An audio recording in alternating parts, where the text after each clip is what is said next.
अस्सलाम वालेकुम भैया, मैं हूँ रेहान कनाडा से। उम्मीद है आप लोग सब खैर खैरियत से होंगे। आज का मेरा टॉपिक है, ये बहुत लाइक रिपीट होता रहता है टॉपिक, लेकिन ये कि मैंने इसमें से कुछ चंद 10 पॉइंट्स निकाले जो मैं आपको बताऊंगा कि भाई टॉप 10 रीजंस क्या है जो लोग अक्सर लाइक 5, 10 साल, 15 साल के बाद जो है वो कनाडा छोड़ जाते हैं या छोड़ने की तैयारी करते हैं या वो प्लानिंग करते रहते हैं कि हम लोग चले जाएं। नंबर 1 इसका रीज़न है, जब आप नए नए आते हैं तो लेस जॉब्स होती हैं यहाँ पर। लेस जॉब्स लाइक यानी कि यहाँ पर लोग आते हैं, बहुत परेशान हो जाते हैं, इनको जॉब्स नहीं मिलती, वो बहुत पैनिक कर जाते हैं।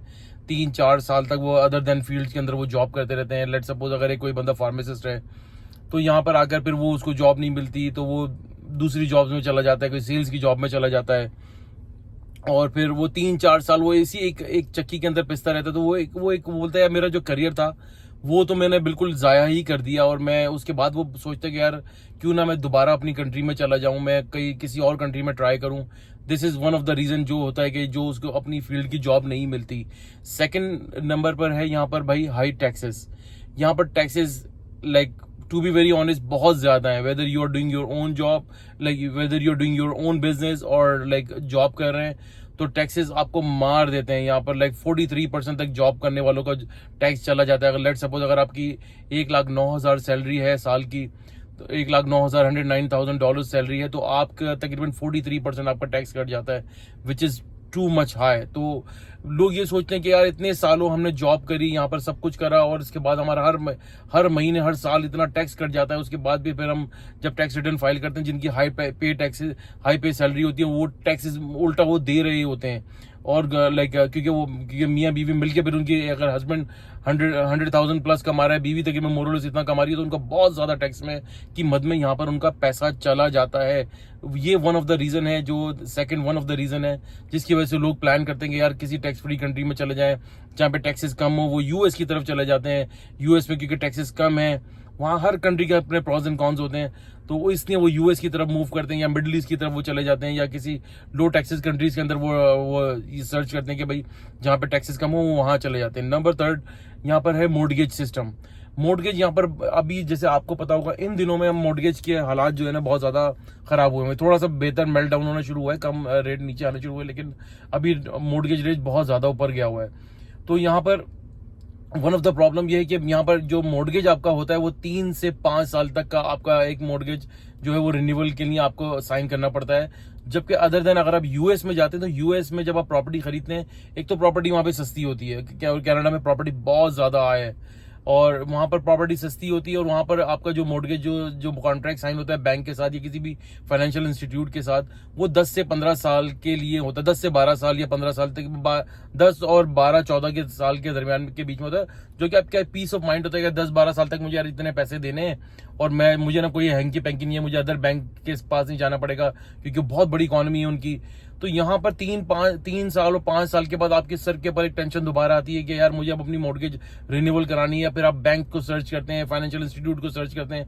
ये वन ऑफ द रीजन, एक और रीजन होती है कि जिसकी वजह से लोग इतने परेशान हो जाते हैं। कभी रेट आपका हाई जा रहा है, कभी रेट आपका लो जा रहा है, और यहाँ पर प्रॉपर्टी टैक्स इतना खौफनाक हद तक है कि जब आपका एक छोटा घर भी है ना यहाँ पर, डिपेंडिंग ऑन द एरिया, अगर आप डाउनटाउन में या टोरंटो में रह रहे हैं या थोड़े से सबब में जा रहे हैं, तो आपका साइज के हिसाब से आपका लैंड टैक्स यानी प्रॉपर्टी टैक्स होता है तकरीबन 6 से 7 हज़ार एक एवरेज टैक्स जो है आपको हर साल पे करना पड़ता है। यानी कि वो आपकी क्वार्टरली आपकी वो इंस्टॉलमेंट बना देते हैं, लाइक तकरीबन 2,000 या 2,500 आपके दो मिनिमम लाइक 1,900 से 2,200 depending on your like property tax, वो आपका हर 3 महीने के बाद आपको पे करना पड़ता है, विच इज वेरी हाई, बहुत ज्यादा है। इसलिए लोग यहाँ पर बहुत ज्यादा परेशान होते हैं और वो फिर सोचते हैं कि यार हम लाइक क्या कर रहे हैं, इतना पैसा हम देखा जाए तो टेक्निकली बहुत सारा पैसा हमारा मोर्टगेज के इंटरेस्ट रेट में और जनाब वाली प्रॉपर्टी टैक्स और अदर बिल्स वगैरह के अंदर आपका चला जाता है। नंबर 4 है यहाँ पर हाउसिंग प्राइसेस। मैंने बताया जैसे हाउसिंग प्राइसेस बहुत ज्यादा हाई है यहाँ पर। अगर आप यूएस में जाएंगे, यहाँ पर अगर आपको टाउन हाउस $1 मिलियन का 8 लाख से $10 लाख का आपको मिलता है, तो उससे लाइक अगर तकरीबन 4-4.5 लाख में, मैंने जहां तक सुना है, जो मैं यूएस में लोगों को जानते हैं वो बड़े हैरान होते हैं कि यार यहाँ पर इतनी प्रॉपर्टी हाई है यूएस, जबकि अलग लैंड यहाँ पे इतनी बड़ी, एक अजीब सा यहाँ पर एक लाइक ऐसा लगता है कि आर्टिफिशियल एक बबल यहाँ पे क्रिएट किया हुआ है कि हाउसिंग माफिया ने, जो बिल्डर माफिया है, इतनी प्राइस उन्होंने हाई कर दी है। यूएस में जाते हैं तो आपको 3 लाख 4 लाख डॉलर का बहुत अच्छा बहुत बड़ा घर मिल जाता है अगर आप थोड़े से आगे चले जाएं, लाइक टेक्सास में, ह्यूस्टन और इधर अदर स्टेट्स के अंदर चले जाएं तो आपको एक सस्ती प्रॉपर्टी मिल जाती है और बड़ी प्रॉपर्टी मिलती है। यहाँ पर छोटी प्रॉपर्टी, यहाँ पर यकीन करें कि 1 बेडरूम का जो बुकिंग इस वक्त चलती है यहाँ पर 4.5 लाख से 5 लाख चलती है, जो कि वहां पर यूएस के अंदर आपको एक हाउस मिल जाएगा। और यूएस है। नंबर 5, यहाँ पर वेदर बहुत ज्यादा मारता है लोगों को, सबसे ज्यादा प्रॉब्लम वेदर की आती है। लॉन्ग टर्म वेदर है यहाँ पर, लाइक इतना लंबा मैक्सिमम 3 महीने का यहाँ पे समर आता है, उसके बाद लाइक 6 से 7 महीने विंटर ही चलता रहता है। लोग इससे भी बहुत होता है ना कि आप बिल्कुल फ्रस्ट्रेट हो जाते हैं कि यार हर वक्त सर्दी में लदा पुदा घूम रहा हूँ और लाइक कोई लाइफ नहीं है, लाइफ के अंदर बहुत ज्यादा डिप्रेशन हो जाता है। ये सबसे बड़ा रीजन आता है जो 8-10 साल के बाद लोग फिर इतने फ्रस्ट्रेट हो जाते हैं कि वो कहते हैं या तो हम अपनी वापस कंट्री में चले जाएं, इस टाइम लाइक किसी गर्म कंट्री की तरफ वो मूव करने का सोचते हैं, लाइक किसी यूरोप की गर्म कंट्री या यूएई के मिडिल ईस्ट में या अपनी बैक होम में चले जाते हैं, क्योंकि वो पैसे तो अच्छे कमा ही रहते होते, वही सोचते हैं कि यार बेहतर है कि हम वहां चले जाएं, वहां जाके अपनी कम से कम एक पुरसुकून जिंदगी तो गुजारें। और यहाँ पर नंबर 6 है, यहाँ पर जो पोस्ट सेकेंडरी एजुकेशन है, यहाँ पर यूनिवर्सिटी लेवल पे जो फीसेस बहुत ज्यादा हाई है, इतनी हाई है कि अगर आपके अंदाजा करें कि अगर आपका बच्चा यूनिवर्सिटी में जाता है, ठीक ठाक यहाँ पर एजुकेशन जो है बहुत ज्यादा महंगी यहाँ पे पड़ जाती है। ठीक है, हाई स्कूल तक तो आप फ्री में पढ़ते हैं यहाँ पर, लेकिन जैसे ही आपकी यूनिवर्सिटी स्टार्ट होती है तो आपका यहाँ पर फीसेस बहुत ज्यादा हाई हो जाती है। अगर आप इन कैंपस आपका बच्चा जा रहा है तो आपका 24,000 से 26,000 आपको हॉस्टल की आपको फीस देनी पड़ेगी, वहां पर वो अकोमोडेशन लेता है, और कॉलेज की फीस अलग है, यूनिवर्सिटीज लाइक उसका ट्रांसपोर्टेशन, एक बच्चा आपको बहुत ज्यादा कॉस्टली पड़ जाता है। तो ये वन ऑफ द रीजन है कि एक आपकी पोस्ट एजुकेशन जो आप आगे जाके हाई एजुकेशन ले रहे होते हैं वो बहुत ज्यादा यूनिवर्सिटी लेवल पे बहुत ज्यादा एक्सपेंसिव हो जाती है। नंबर 7 पर है यहाँ पर भाई रिटायरमेंट, जो रेंटल्स है ना, यहाँ पर ये जो घोड़े होते हैं ना, देखें इनके एक अपना एक लाइफ स्टाइल होता है। ये लोग जो यहाँ पर सारी जिंदगी जॉब्स करते हैं, उसके बाद ये उनके पास ये रिटायरमेंट की अपनी लाइफ गुजारते हैं, रिटायरमेंट हाउसेस के अंदर चले जाते हैं। रिटायरमेंट हाउसेस यहाँ पर जो अब आप रूम लेते हैं, यहाँ पर 1500 से तकरीबन 4000 तक का यहाँ पर रेंट है। आप अंदाजा करें कि $1500 से लेके 4000 तक का आप सिर्फ रेंटल रिटायरमेंट के लिए पे कर रहे हैं। तो ये लोग इवेंचुअली ये सोचते हैं 10-15-20 साल के बाद यार कि इतने पैसे हम यहाँ पे रेंट पे दे रहे हैं, तो ये किसी छोटे एरिया में चले जाते हैं, यूरोप के किसी एरिया में चले जाते हैं, थोड़ा से गर्म एरिया में चले जाते हैं। वहां पर ये क्या करते हैं, अपनी छोटी सी लैंड ले लेते हैं, जमीन ले लेते हैं, जो इनको इतनी ही कॉस्ट पड़ती है। तो इसलिए ये एक सोचते हैं कि यार यहाँ से हम चले जाएं, बजाय हम सारी जिंदगी रिटायरमेंट के पैसे जो हमने सारी जिंदगी कमाया है उसके पैसे हम यहाँ पर हम दे देकर जो है ना खत्म हो जाए, फिर दुनिया से चले जाएं, और आप सिर्फ रेंटल भी देके चले जाते हैं। नंबर 8 के ऊपर है कि जो लोग यहाँ पर आते हैं ना 5 साल 6 साल के बाद, जो अनसक्सेसफुल हो जाते हैं, जिनको अपना पैथ समझ में नहीं आता, वो एक रिवर्स माइग्रेशन के ऊपर जाते हैं। वो बोलते हैं कि यार मैं सारी जिंदगी मैंने इतना पढ़ा लिखा, स्पेशली यहाँ पे डॉक्टर्स वगैरह जो यहाँ पर आते हैं, यकीन करें डॉक्टर्स, मैंने यहाँ पर ऐसे ऐसे डॉक्टर्स को देखा है जो बिल्कुल फारिग हो चुके हैं यहाँ पर, बेचारे कोई ऊबर चला रहा है, कोई दूसरे बिजनेस के अंदर चले जाते हैं, क्योंकि उनको यहाँ पर जॉब नहीं मिलती, लंबी लंबी वेटिंग है, 4-4 5-5 साल की यहाँ पर वेटिंग होती है। बहुत सारी लाइक फीमेल डॉक्टर्स होती हैं जो इवेंचुअली या तो अल्ट्रासाउंड की तरफ चली जाती हैं या कोई टेक्निकल कोर्स करके वो इसी फील्ड से रिलेटेड जॉब कर रही है, अदरवाइज उनको जॉब नहीं मिलती है। या फिर वो ये प्लान करते हैं कि भाई यूएस में जाएंगे, वहां पर एग्जाम देंगे, या यूके में जाएंगे वहां पर एग्जाम देंगे, या यूएई में चले जाते हैं। फिर वो लोग इवेंचुअली फिर वहां पर एग्जाम्स वगैरह की जो रेजिडेंसी का जो एक प्रोसेस होता है उसके देने के बाद उनको जॉब मिल जाती है।